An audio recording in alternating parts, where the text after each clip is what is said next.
Bismillahirrahmanirrahim. Assalamualaikum warahmatullahi wabarakatuh.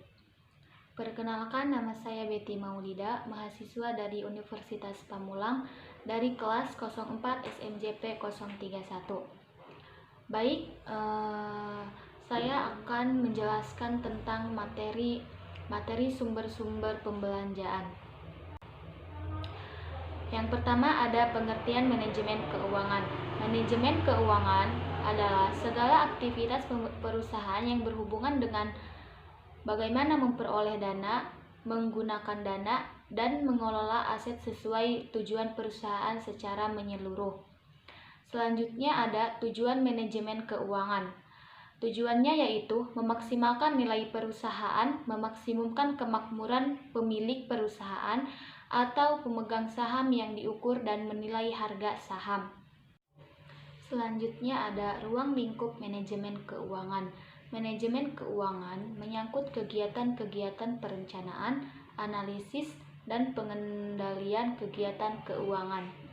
Selanjutnya ada fungsi penting manajemen keuangan. Fungsi utama dari seorang manajer keuangan yaitu merencanakan, mencari serta dapat memanfaatkan dana dengan berbagai cara dalam memaksimalkan daya guna dari operasi perusahaan.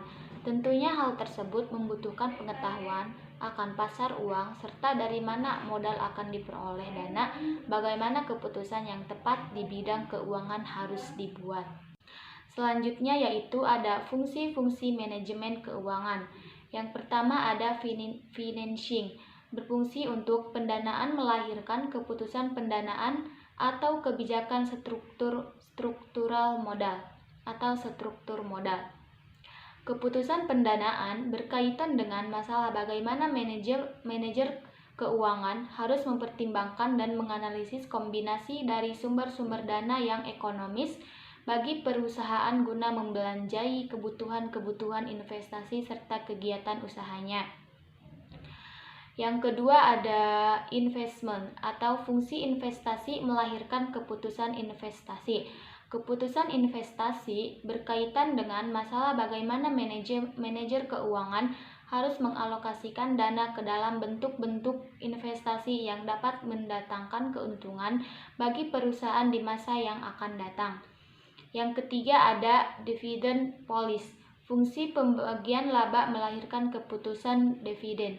Keputusan dividen merupakan keputusan manajemen keuangan untuk menentukan yang pertama besarnya persentase laba yang dibagikan kepada para pemegang saham dalam bentuk cash dividend. Yang kedua ada stabilitas dividen yang dibagikan. Yang ketiga dividen saham atau stock dividend. Yang keempat ada pemecahan dividen atau stock splits.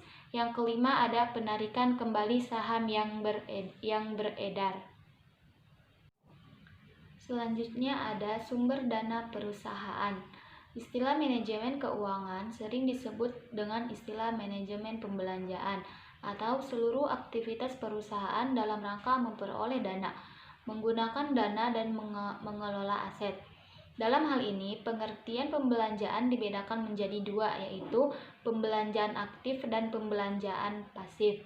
Pembelanjaan pasif yaitu aktivitas perusahaan dalam memperoleh dana, sedangkan pembelanjaan aktif yaitu aktivitas perusahaan dalam menggunakan dana dan mengelola hasil penggunaan dana tersebut.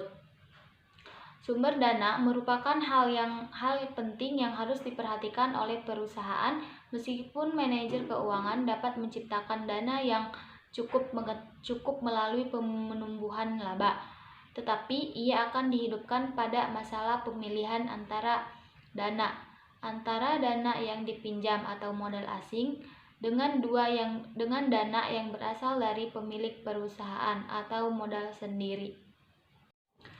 Selanjutnya ada pemilihan sumber dana. Yang pertama, menggunakan dana internal. Yang kedua, menggunakan dana eksternal dengan menjual saham.